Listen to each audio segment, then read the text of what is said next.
बोल शंकर भगवान की जय। बोलो मेरी पार्वती माता की जय। 16 सोमवार व्रत कथा। भगवान शिव अपनी पत्नी पार्वती के साथ एक बार घूमते हुए धरती के अमरावती शहर पहुँचे। वहाँ शिव जी का एक बड़ा सा मंदिर राजा ने बनवाया था। शिव पार्वती दोनों को वह मंदिर पसंद आया, इसलिए दोनों वहीं रहने लगे। कुछ दिनों बाद माँ पार्वती ने भोलेनाथ से कहा, प्रभु मुझे चौसर खेलने की इच्छा है। भगवान ने सारा इंतजाम किया और दोनों आराम से चौसर खेलने लगे। तभी वहाँ मंदिर के पुजारी आ गए। पुजारी को आता देख माँ पार्वती ने पूछा, आप बताइए हम दोनों में से कौन यह खेल जीतेगा। जवाब में उन्होंने कहा, महादेव ही जीतेंगे। जैसे ही चौसर का खेल खत्म होने लगा तो पार्वती माँ जीत गई। माता पार्वती ने पुजारी की बात गलत साबित होने पर उन्हें झूठ बोलने के सजा के रूप में श्राप देकर कोढ़ी बना दिया। फिर पार्वती शिवजी के साथ कैलाश लौट गईं। अब लोग उस कोढ़ी पुजारी से दूर भागने लगे। राजा ने भी उसे मंदिर के कार्यों से मुक्त करके किसी दूसरे ब्राह्मण को मंदिर का पुजारी नियुक्त कर दिया। कोढ़ी पुजारी भी उसी मंदिर के बाहर बैठकर अपने लिए भिक्षा मांगने लगा। कुछ दिनों बाद उस मंदिर में स्वर्ग से अप्सराएं आई। पुजारी को देखकर उन्होंने उसकी हालत का कारण पूछा। उसने माँ पार्वती द्वारा मिला श्राप के बारे में उन्हें बता दिया। सारी बात जानने के बाद अप्सराओं ने पुजारी को पूरे 16 सोमवार तक विधिवत व्रत रखने के लिए कहा। पुजारी को इस पूजा की विधि नहीं पता था, तो उसने अप्सराओं से इसके बारे में पूछा। उन्होंने बताया कि हर सोमवार को सूर्य उदय से पहले उठना होगा। फिर नए साफ कपड़े पहनने के बाद गेहूं के आटे के 3 अंग बनाना। उसके बाद घी का दीप जलाते हुए गुड़, बेलपत्र, अक्षत, नैवेद्य, फूल, चंदन, जनेऊ लेकर संध्या के समय सूर्यास्त से पहले प्रदोष काल में भोले बाबा की पूजा करना। पूजा करने के बाद एक अंग शिव शंभू उन 3 अंगों की रोटी बनाकर उसका चूरमा बनाना। पूजा करने के बाद एक अंग शिव शंभू को अर्पण करना, एक अंग खुद ग्रहण करना। उसके बाद बचे हुए अंग को आसपास लोगों में प्रसाद के रूप में बांट देना। इस तरह पूरे 16 सोमवार करने के बाद 17वें सोमवार को आटा लेकर उसकी बाटी बनाना, फिर उसमें घी के साथ गुड़ चूरमा तैयार करना। इसका शिवजी जी को भोग लगाकर इसे आसपास मौजूद सभी लोगों में प्रसाद के रूप में बांट देना। प्रसन्न होकर कोढ़ी की समस्या दूर करने से ये सारी बातें बताकर सभी अप्सराएं लौट गई। उसके लौटने के बाद पुजारी ने हर सोमवार को विधिवत व्रत और पूजन किया। 16 सोमवार पूरे करने के बाद 17वें सोमवार को सबको प्रसाद बांटते ही उसके कोढ़ी की समस्या दूर हो गई। पुजारी के ठीक होने पर राजा ने दोबारा उस मंदिर में पूजा पाठ करने के लिए उसे नियुक्त कर लिया। भोलेनाथ अपनी पत्नी पार्वती के साथ उसी मंदिर में एक दिन पहुँचे। पार्वती जी ने जब कोढ़ी को कोढ़ मुक्त हो गए तो उन्होंने पुजारी से पूछा कि ऐसा कैसे हुआ। तब पंडित जी ने उन्हें 16 सोमवार व्रत की अपनी कथा के बारे में बताया। पुजारी की बात सुनकर माँ पार्वती बहुत खुश हुई। उन्होंने भी 16 सोमवार रखने की ठान ली। इसके लिए माँ पार्वती ने पुजारी से पूछा, पूरी विधि जानी और उन्होंने नाराज बेटे कार्तिक को वापस पाने के लिए नियम से व्रत करने लगी। 17वें सोमवार को जब उन्होंने सबको प्रसाद बांटा तो उसके कुछ दिनों बाद ही कार्तिकेय लौट आए। उन्होंने माँ पार्वती के पास पहुंचकर पूछा कि माता, अचानक कुछ हुआ कि मेरा गुस्सा ही खत्म हो गया। क्या आपने कुछ उपाय किया था? जवाब में पार्वती माता ने 16 सोमवार के व्रत की कथा सुना दी। यह सुनकर कार्तिकेय को भी 16 सोमवार का व्रत करने का मन हुआ, क्योंकि वो अपने मित्र ब्रह्मदत्त से दूर जाने से दुखी थे। माता पार्वती से 16 सोमवार व्रत की विधि जानकर उन्होंने परदेश गए अपने दोस्त ब्रह्मदत्त की वापसी की मनोकामना के साथ व्रत शुरू किया।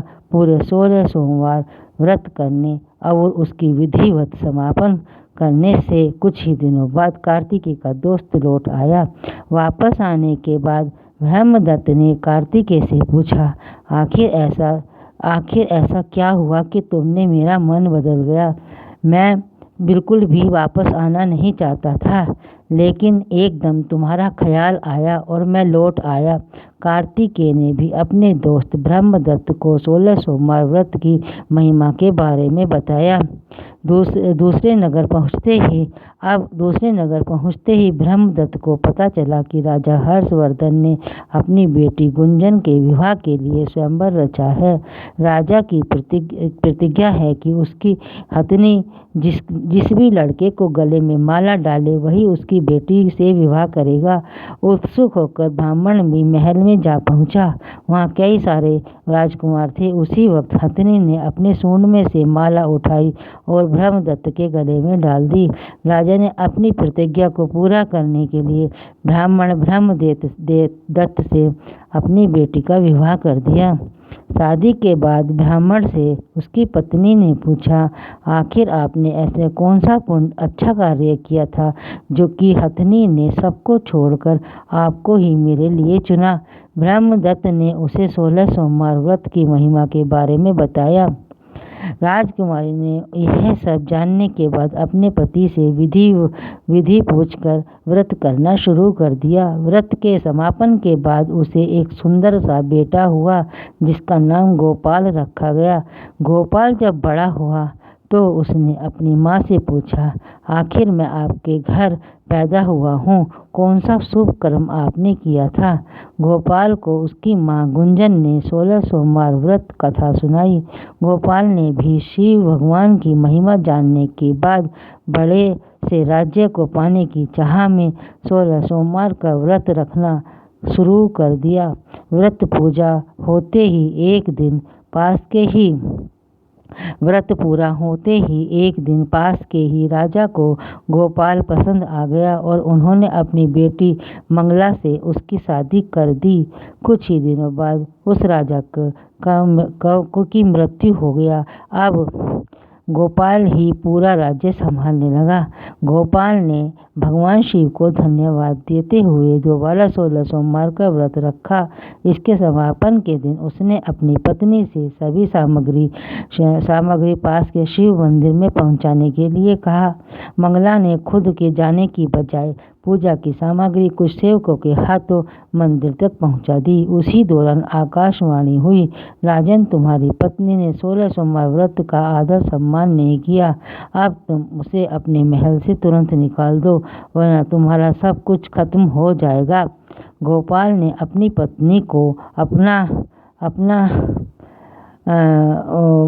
मानने और भगवान शिव के अनादर करने के लिए अपनी आज्ञा ना मानने और भगवान शिव के अनादर के लिए महल से निकाल दिया। अब वह भूखी प्यासी दर दर भटकने लगी। उसे जो कोई सहारा नहीं देता उसका सब कुछ चौपट हो जाता था। जो भी कोई उसको सहारा देता उसका सब कुछ चौपट हो जाता था। एक दिन उसने एक बुढ़िया को सूत काटने की गठरी को छुआ तो सारा सूत हवा में उड़ गया। फिर उसे एक तेलानी से तेल रहने के लिए घर दिया तो उसके सारे तेल के मटके खुद ब खुद टूटने लगे। ऐसी मनहूसियत को देखते हुए तेलानी ने भी उसे अपने घर से निकाल दिया। अब उसकी कोई मदद नहीं करता था। प्यास के मारे जब भी किसी नदी के पास पानी पीने के लिए जाती तो वह नदी सूख जाती।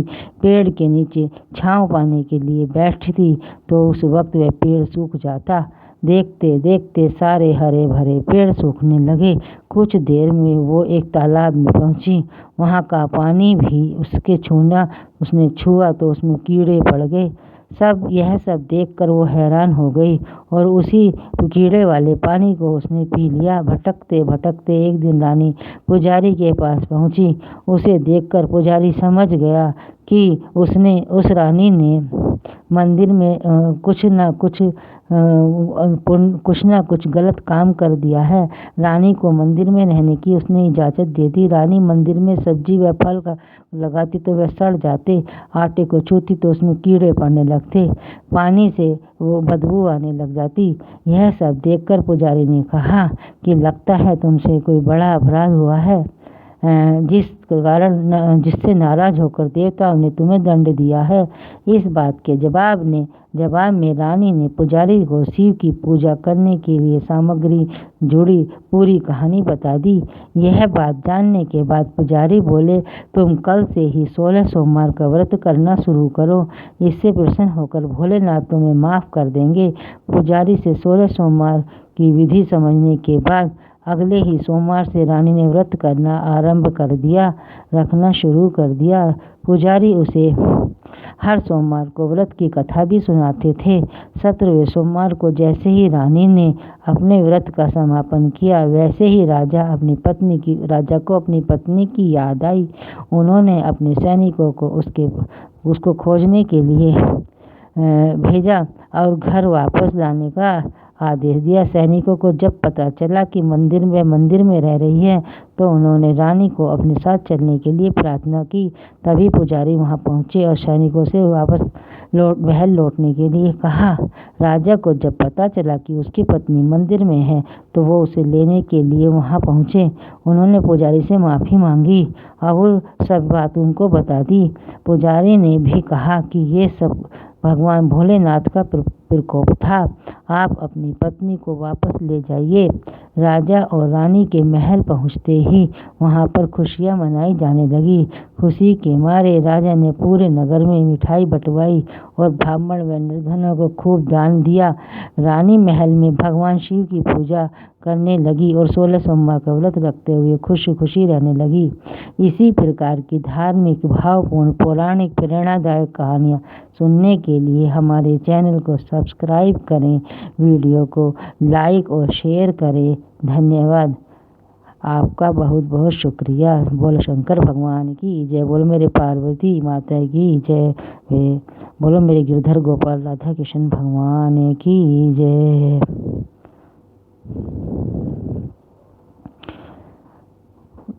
कहानी सुनने के बाद भोलेनाथ की आरती जरूर करनी चाहिए। जय शिवी ओमकार, हरे शिवी ओमकार, ओम नमः शिवाय, ओम नमः शिवाय, ओम नमः शिवाय।